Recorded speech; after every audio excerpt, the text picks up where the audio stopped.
The flames danced across Lysandra's face as she watched, transfixed. Her silvery eyes reflected the forbidden light while her translucent skin prickled with ancient fear. And something else. Something new.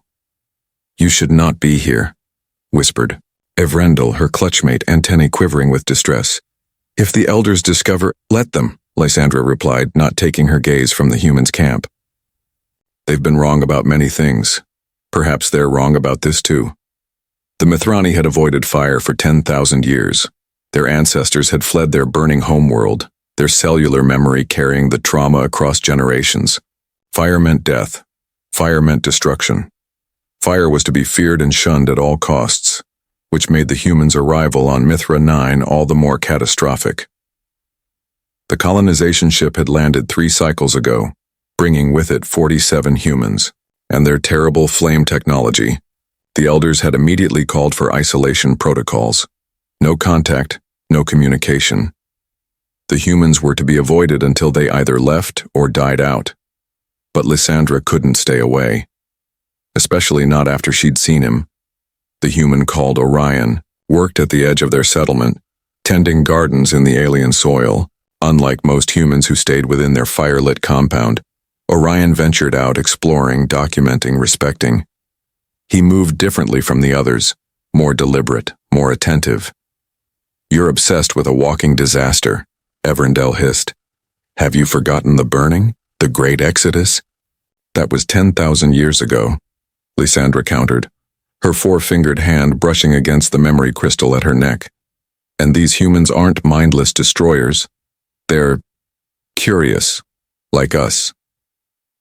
A sudden movement caught her attention. Orion had walked deeper into the forest, away from the settlement's perimeter lights. He carried something in his hands, a small device that projected holographic images of local flora.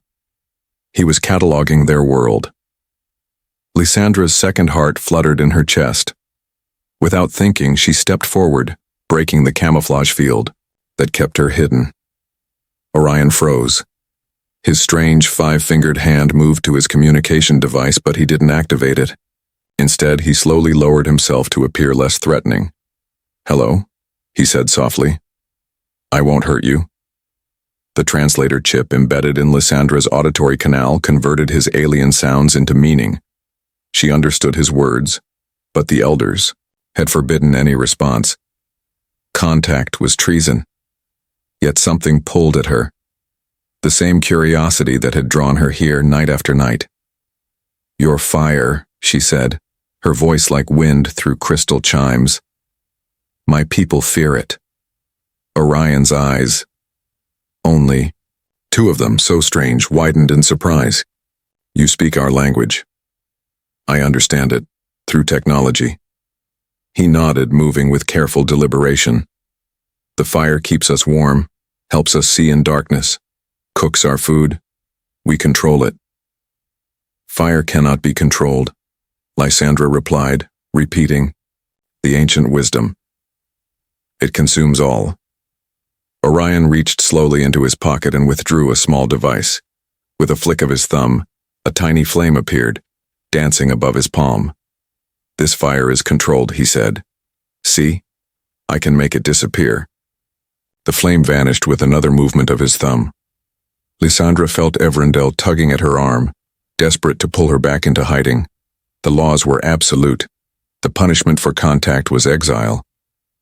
But as she looked into Orion's eyes, reflecting starlight and curiosity, Lysandra knew her path had already diverged from her people's. "I must go," she whispered, backing away. "But I will return." As she slipped back into the shadows of the luminescent forest, Lysandra felt something ignite within her. Not the destructive fire of legend, but something warmer, brighter. Something that, like the human's flame, might be worth the risk of being burned. The council chamber hummed with tension as Elder Vrixian's voice rose above the murmurs. "The humans have expanded their settlement by 17% in just one cycle. They cut living trees for their burning."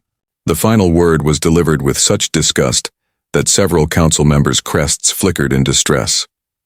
Lysandra stood at attention, her position as junior archivist granting her presence, but not voice in these proceedings. Her outer membrane tightened as the discussion continued. "Their numbers grow," said Elder Matha, her ancient eyes clouded with cataracts. "They breed quickly. The historical models predict complete territorial coverage within 15 cycles. Then we must act," rumbled Vrixian. "The defense systems of the ancients—" "No." The word escaped Lysandra's mouth before she could stop it. 50 pairs of silvery eyes turned toward her. Elder Vrixian's crest darkened in anger. "You forget your place, Archivist Lysandra." She should have bowed her head, apologized, retreated. Instead, Lysandra stepped forward. "The defense systems killed millions on Mithra Prime. They are weapons of last resort, not first response." Her voice steadied. "And the humans aren't expanding aggressively. They're simply adapting to survive on our world." "You speak as if—" "You have observed them closely," said Elder Matha, her antennae quivering in suspicion. Lysandra hesitated. The truth would condemn her, but lies would condemn the humans. "I have observed them," she admitted. "From safe distance. They are not the mindless destroyers of our histories." The chamber erupted in chittering outrage. Elder Vrixian raised all. "4 hands for silence. You have violated primary isolation protocols," he stated. "Your contamination endangers us all." "I have not been contaminated," Lysandra protested. "I've gained understanding. The humans use fire, yes, but with careful control. They—" "Silence!" Vrixian thundered.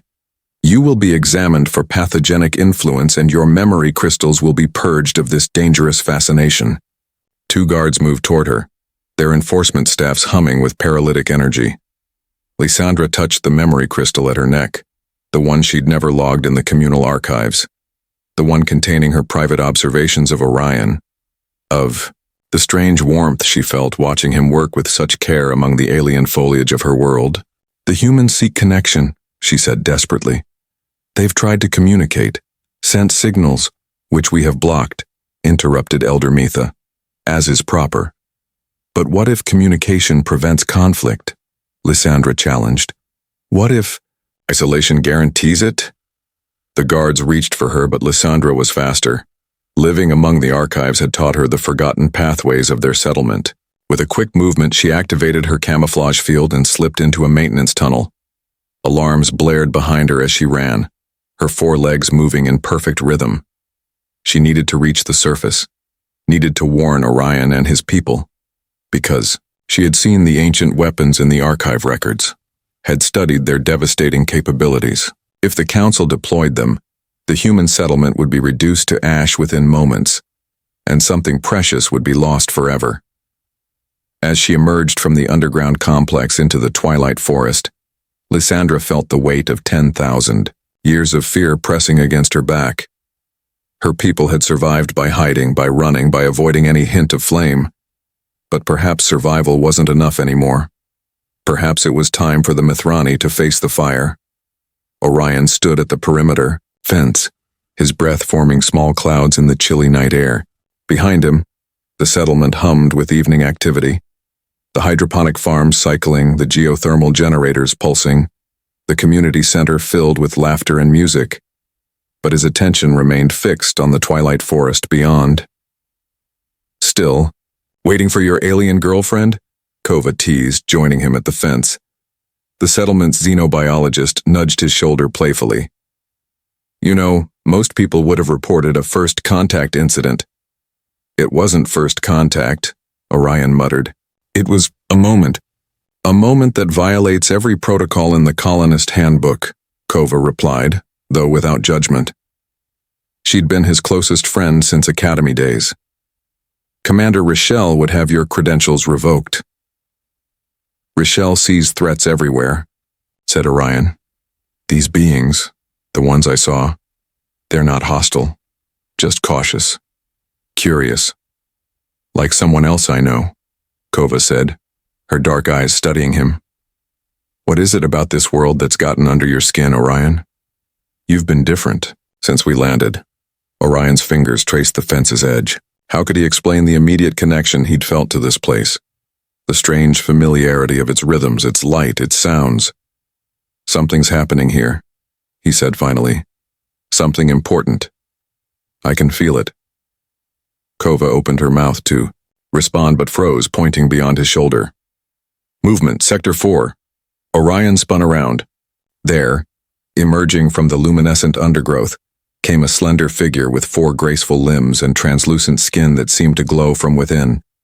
It was her, the alien he'd encountered 3 nights ago. But this time, she wasn't calm.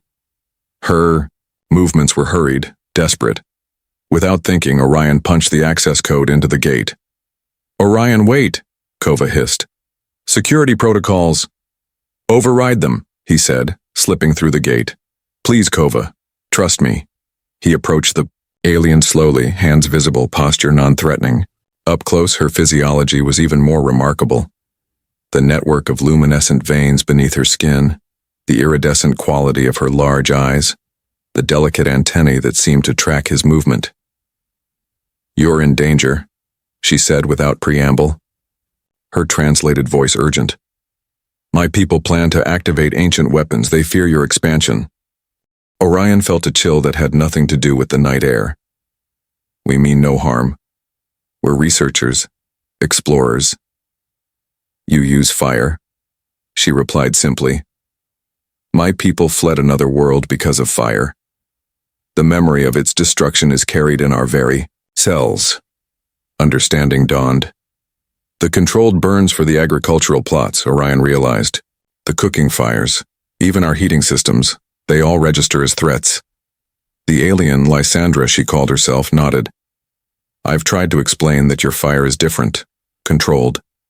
But fear is stronger than reason among my kind," Ova had approached cautiously, her xenobiologist's eyes wide with professional fascination and personal caution. "How long do we have?" she asked. "The weapons require 3 solar cycles to charge," Lysandra answered. "But my disappearance may accelerate their plans. They know I've had contact." Orion's mind raced through options. "We need to speak with your leaders. Establish formal diplomatic relations." "Impossible." Lysandra's antennae drooped. "The elders won't risk contamination." "Then we evacuate," said Kova pragmatically. "Signal the orbital station for emergency extraction." But Orion was already shaking his head. 47 people plus equipment and samples? 3 days isn't enough time. He looked at Lysandra. "We need to change their minds." 10,000 years of cellular memory says you can't," she replied. "Then we need to give them new memories," Orion insisted. He reached for the small lighter in his pocket, the same one he'd shown her days ago. "Your people fear fire because they've only seen its destruction. They need to see its creation." Lysandra's silver eyes fixed on the unlit device. "What do you mean?" "Fire can destroy," Orion acknowledged. "But it can also transform, purify, heal." He met her gaze steadily. "You need to take me to your elders." "That would be suicide," she whispered. "For both of us." "Then we're dead anyway," he said simply. "At least this way we try." Behind them, alarms suddenly blared from the settlement. Lights swept the perimeter as security protocols activated. "They've detected unauthorized exit," Kova said urgently. "Orion, you need to come back inside now." But Orion's eyes remained locked with Lysandra's. In them, he saw the same recognition, the same inexplicable connection he'd felt since first setting foot on this world. "I'll come with you," he told Lysandra. "If there's even a chance of peace." She extended a 4-fingered hand, her skin luminescent in the darkness. "My people fear fire," she said softly. "But perhaps it's time we learned to carry light." As settlement security teams mobilized behind them, Orion took her hand and stepped into the twilight forest, leaving behind everything familiar to follow, a being born of starlight into the unknown. The central atrium of the Mithrani underground city stretched upward in a vast spiral, its walls embedded with bioluminescent algae that cast an ethereal blue glow across the gathered crowd. Thousands of Mithrani had assembled, their translucent bodies creating a living sea of light that pulsed with tension and fear. At the center of it all stood Orion, the first human to enter the sacred halls in the 10 millennia since the Mithrani had colonized this world. Beside him, Lysandra faced the Council of Elders, her posture rigid with formal defiance. The memory crystal at her neck glowed brightly, recording these unprecedented moments for future archives, if she survived to submit them. "You have betrayed our most sacred laws," Elder Vrixian's voice boomed through the chamber. "You have endangered our entire species by bringing this fire wielder among us." Murmurs rippled through the crowd. Many younger Mithrani had never seen a human before. They stared at Orion with a mixture of terror and fascination. "I have brought understanding," Lysandra countered. "An opportunity to move beyond ancient fears." Elder Metha leaned forward, her clouded eyes somehow still penetrating. "The human settlement grows. They consume. They burn. The pattern repeats as it has throughout history." "With respect, Elder," Lysandra said, "our history is incomplete. We remember only destruction, not creation." She nodded to Orion, who stepped forward carefully. The guards tensed, their enforcement staffs humming. "My people call me Orion," he said, his words translated by devices Lysandra had provided. "I come in peace, seeking understanding." "You bring fire," Elder Vrixian accused. "I bring controlled energy," Orion corrected gently. "As do you." He gestured to the bioluminescent walls, the crystal-powered technology, the geothermal vents that heated the vast underground network. "Energy is neutral," he continued. "It's how we use it that matters."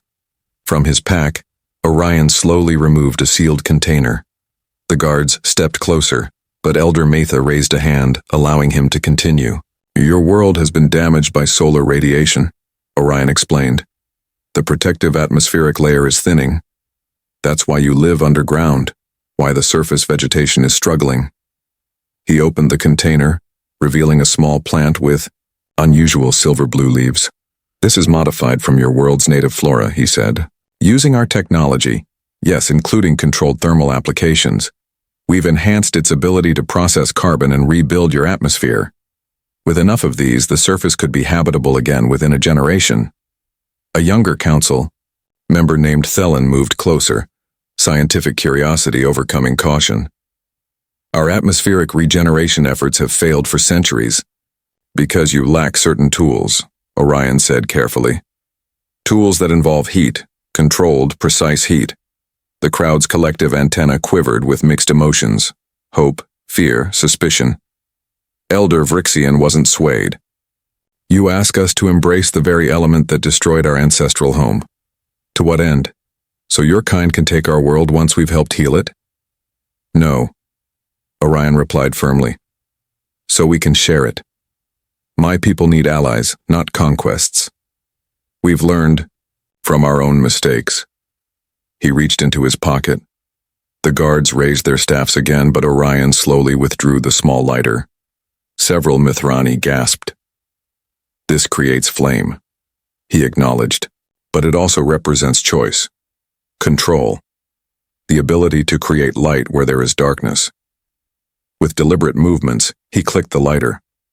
A small flame appeared. The reaction was immediate. Many Mithrani recoiled, their translucent skin pulsing with fear patterns. Some fled toward the exits. The guards moved forward, but Lysandra stepped between them and Orion. She stared at the flame, fighting against the cellular memory of her species, the encoded fear that screamed danger. Then, slowly she extended her hand toward the flame. "Lysandra, no," cried Evrendel from the crowd. But Lysandra kept her hand steady near the flame, not touching it but feeling its warmth. "For 10,000 years we've lived in shadow," she said, her voice carrying through the chamber. "We've survived, but at what cost? Our world dies above us, our population dwindles. We hide from the very forces that could save us." She turned to face her people, the flame's light dancing across her features. "I don't ask you to forget the past," she said. "I ask you to build a different future." In the tense silence that followed, Elder Metha rose from her seat and approached. The ancient Mithrani moved with surprising grace until she stood before Orion's flame. "Our ancestors spoke of a prophecy," she said, her voice fragile with age. "That someday, one of our kind would carry fire and survive, leading us back to the light we abandoned." She turned to Lysandra. "We thought it was metaphorical, a story to comfort children." Lysandra's second heart pounded as understanding dawned. The outcast would become the bridge, the forbidden would become salvation, and somewhere in the vast chamber, the first whispers of a new future began to circulate among the Mithrani people. Dawn broke over the ridge as Lysandra watched human and Mithrani work side by side. 3 weeks had passed since the Council's provisional acceptance of the human delegation. 3 weeks of cautious collaboration, cultural exchange, and gradual trust building. The atmospheric restoration project had become the focal point of their joint efforts. Today marked the first major planting of Orion's hybrid seedlings in the radiation-damaged highlands. "The soil composition is promising," said Naval, a young Mithrani soil scientist who had volunteered despite her family's objections. "The fungal networks are already responding to the root systems."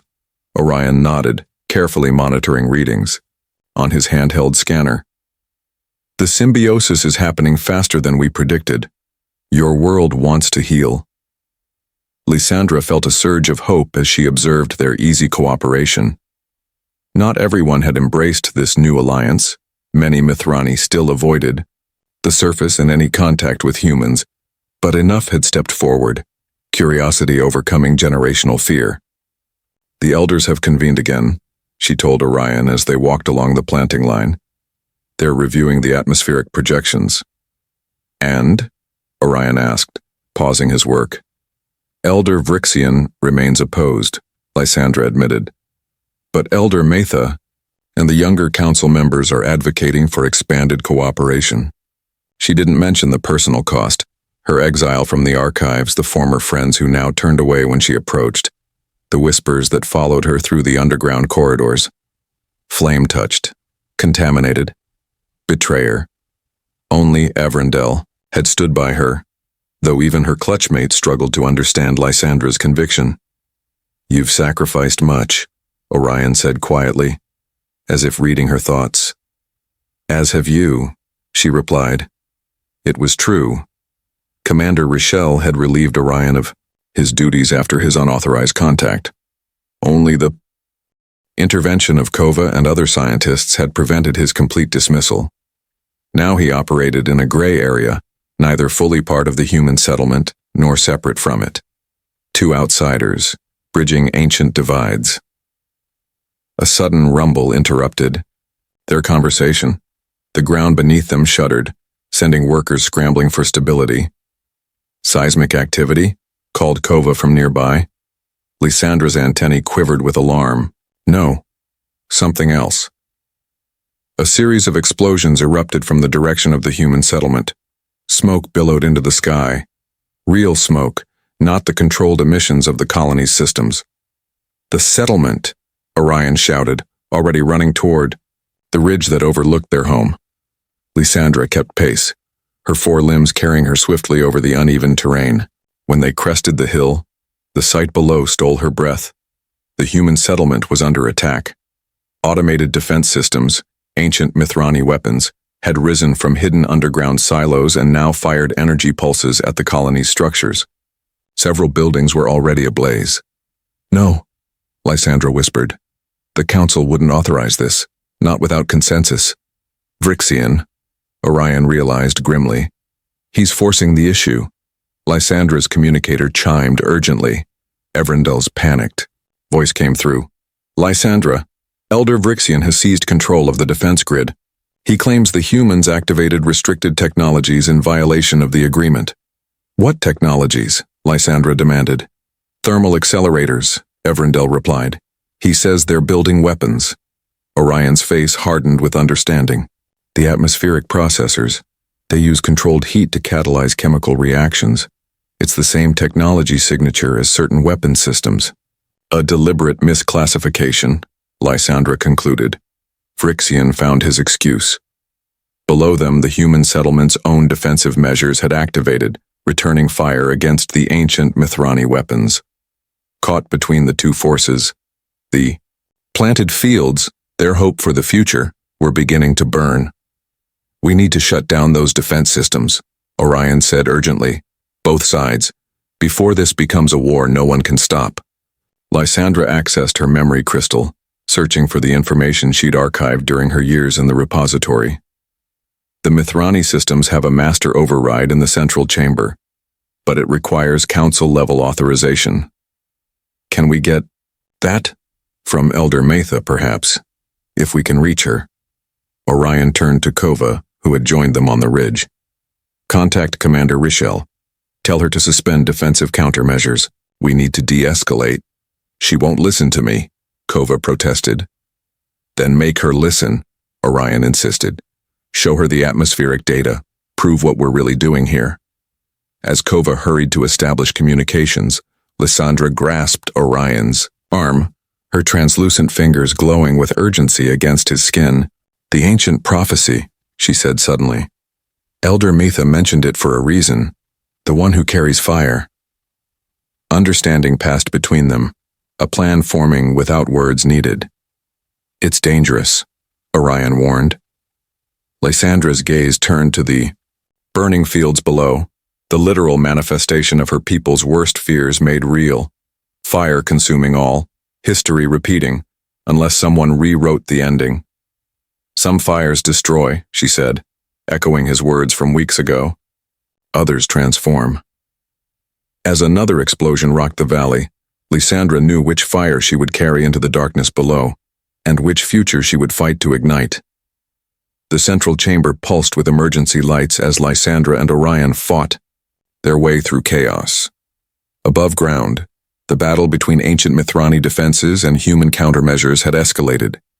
Below, the Mithrani population was divided, some following Elder Vrixian's orders to prepare for full conflict, others rallying behind Elder Metha's calls for restraint.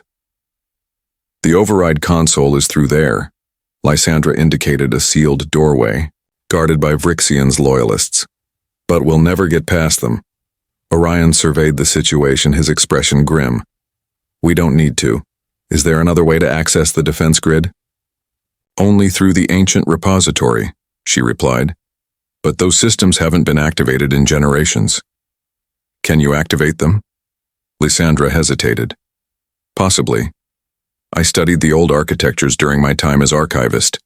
But even with access, we'd need an elder's genetic signature to authorize commands." A commotion at the chamber's entrance drew their attention. Elder Metha had arrived, surrounded by her own guards and supporters. The ancient Mithrani's eyes found Lysandra's across the crowded space. "There's our chance," Orion said. They worked their way through the throng toward Elder Metha, who was engaged in heated debate with Vrixian's second-in-command. "The prophecy speaks of reconciliation, not destruction," Metha was saying, her frail voice somehow carrying above the din. "Vrixian betrays our deepest principles. He protects us from extinction," the younger Mithrani countered. "As our ancestors should have done." Lysandra stepped forward. "Elder Metha." The Ancient One turned, her clouded eyes brightening with recognition. "The Flame-Bearer returns, with her human." "The weapons must be deactivated," Lysandra said urgently. "Both sides are escalating. The cultivated fields are burning." Pain crossed Metha's features. "Vrixian has sealed the override controls. He claims emergency powers." "There's another way," Lysandra pressed. "Through the repository, but we need your genetic authorization." Metha considered this, her antennae quivering with deliberation. Finally, she extended her arm, revealing the ancestral pattern etched into her translucent skin. "What Vrixian forgets," the elder said softly, "is that true survival has never come through fear." With reverent care, Lysandra pressed her memory crystal against Metha's skin, recording the genetic signature. The crystal flared with blue-white light, then dimmed to a steady pulse. "Go," Metha commanded. "I will create a diversion." As the elder moved toward Vrixian's guards, deliberately drawing their attention. Lysandra led Orion through a hidden access tunnel that wound deep beneath the main chambers. The repository predates our settlement, she explained as they descended. It contains backup systems for all critical infrastructure, including defense networks. The tunnel opened into a vast dust-filled chamber. Unlike the bioluminescent glow of the inhabited sections, this ancient space was dark and dormant. No one has been here in centuries, Lysandra whispered, her voice echoing strangely. Orion activated his portable light, revealing rows of crystalline structures, data storage systems beyond even the human's technological understanding. There, Lysandra pointed to a central console. That's the master system. As they approached the ancient technology, a deep rumble shook the chamber. Dust and small fragments rained down from above.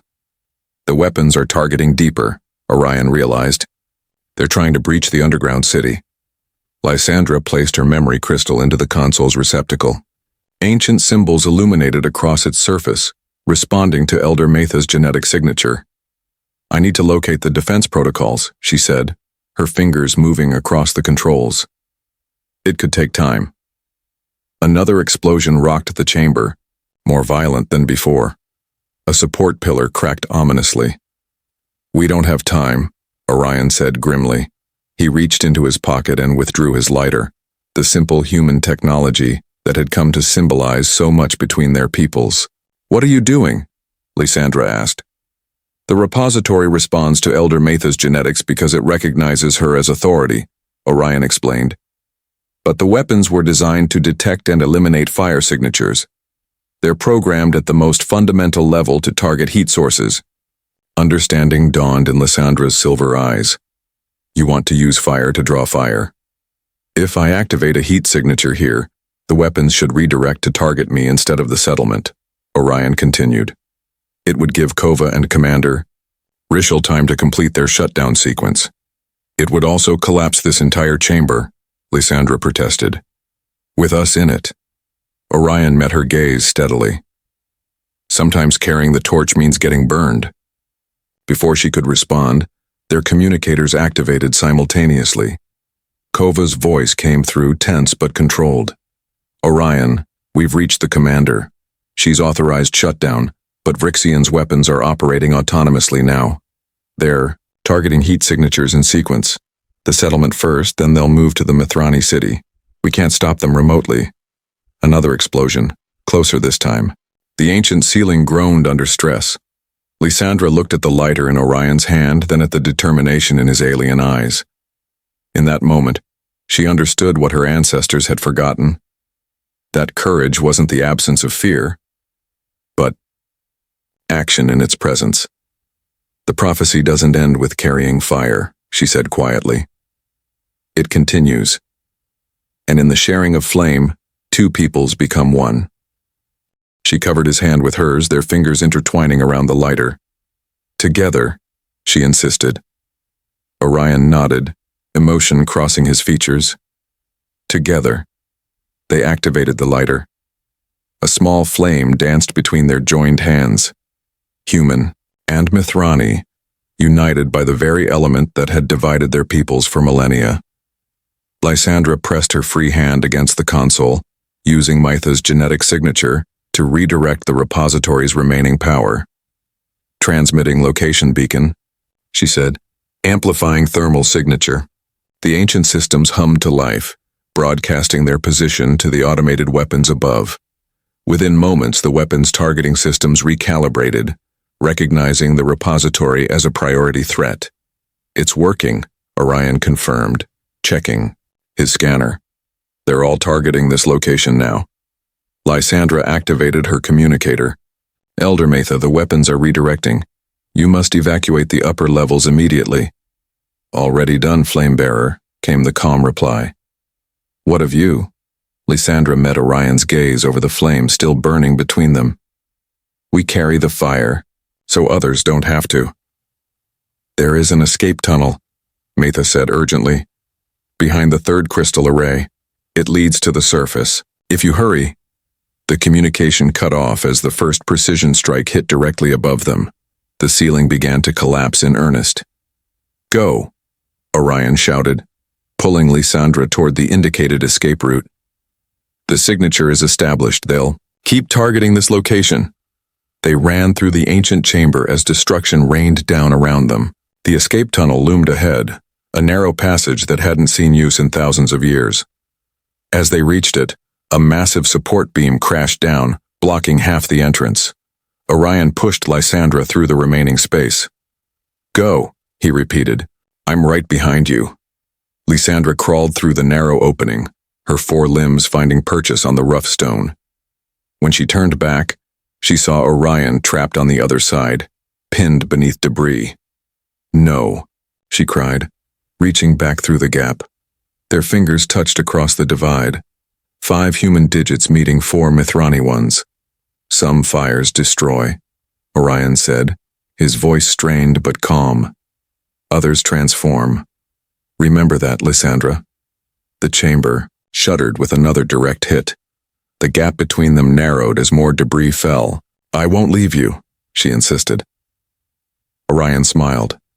That strange, beautiful human expression that had fascinated her from the beginning. You're not leaving me. You're carrying the flame forward. He pressed his lighter into her hand. The simple tool that had changed everything. Your people need you, he said. Both your peoples now. As the repository collapsed around them, Lysandra made the hardest choice of her life. She clutched the lighter to her chest and crawled forward into the escape tunnel, tears streaming down her translucent face. Behind her, the ancient chamber disappeared in dust and darkness. Before her lay an uncertain future, and a torch she would carry for both worlds. For him. Epilogue. 1 year later, Lysandra stood on the ridge overlooking the valley where human and Mithrani now worked side by side. The atmospheric restoration project had exceeded all projections. Already the protective layer had begun to recover, allowing more Mithrani to venture to the surface without protective gear. In her hand, she held Orion's lighter, the symbol that had come to represent their shared future. She no longer needed to activate it to feel its significance. The memory was enough. Elder Metha approached, her ancient form supported by a human-designed mobility aid. The Council has approved the expansion of the joint settlement, she announced. Vryxian supporters have finally acknowledged the benefits of cooperation. And the weapons? Lysandra asked. Dismantled completely, Metha confirmed. They're components repurposed for the atmospheric processors. She gazed out over the flourishing fields. He would be proud of what you've built here. Lysandra's second heart contracted with familiar pain. He should be here to see it. Perhaps he is in his way, Metha said gently. The memorial garden grows well. At the center of the joint settlement stood a circular garden where Orion's favorite plants from both worlds grew together in harmony. A simple marker bore his name in both human and Mithrani script, with the words, "He carried fire so others could find light." Commander Richelle approached them, her military posture softened by months of diplomatic service.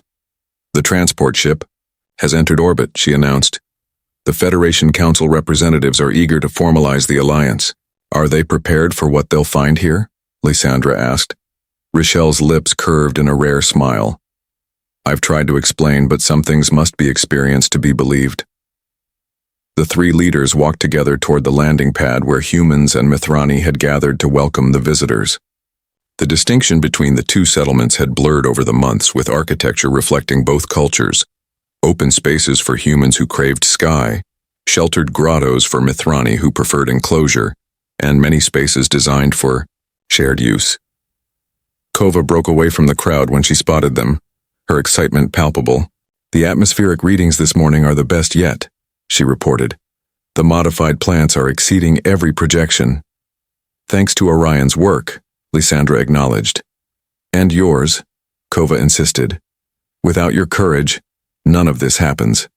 The transport ship appeared in the sky above them, its descent carefully controlled to minimize disruption to the newly planted fields. As it landed, Lysandra felt a strange mix of emotions. Pride in what they'd accomplished, sorrow for the price paid, hope for what was to come. The ship's doors opened to reveal the Federation delegation. High-ranking officials from Earth and its colony worlds come to witness this unprecedented alliance. What they saw clearly stunned them. Mithrani and humans working together without fear, a landscape in recovery, and at the forefront, a Mithrani with translucent skin and silver eyes, holding a simple human lighter. "Welcome to Mithra 9, Lysandra greeted them formally. "Home of two peoples united by fire's light rather than divided by its shadow." One delegate stepped forward, an older human woman with streaks of gray in her dark hair. "I'm Admiral Tenzin, of the Federation Council," she introduced herself. "We've heard remarkable reports, but seeing this," she gestured to the thriving settlement, "it defies historical precedent. History is written by those who challenge precedent." Lysandra replied, "We invite you to witness our new chapter." As the delegation toured the settlement, Lysandra slipped away briefly to the memorial garden. The twilight cast long shadows across Orion's marker as she knelt beside it. "They've come to see what we built," she told him softly. "What you believed was possible." She placed his lighter on the marker, a ritual she performed each evening. The small metal object caught the fading sunlight, gleaming like a tiny flame. "Your fire continues," she whispered. Behind her, soft footsteps approached. Evrendell joined her, kneeling with characteristic grace. "The younglings are asking for stories again," her clutchmate said. "They want to hear about the human who taught us not to fear fire." Lysandra smiled. That expression she had learned from Orion and now used naturally. "Which part shall I tell them tonight?" "The beginning," Evrendell suggested. "How you watched him from the shadows, fascinated by the flame he carried so carefully." Lysandra rose, taking a final look at the memorial, before turning toward the community center where young Mithrani and human children waited together. "It's a good place to start," she agreed.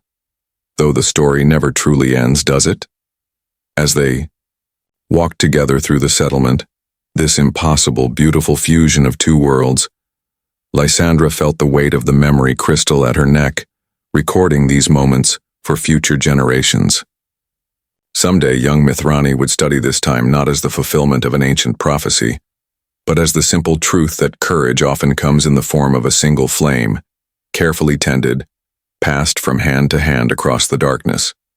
In the growing twilight, the first stars appeared overhead, the same stars that had witnessed the Mithrani exodus millennia ago, the same stars that had guided human explorers to this world, the same stars that now watched over a people who no longer feared fire, but carried its torch together into the future. The end.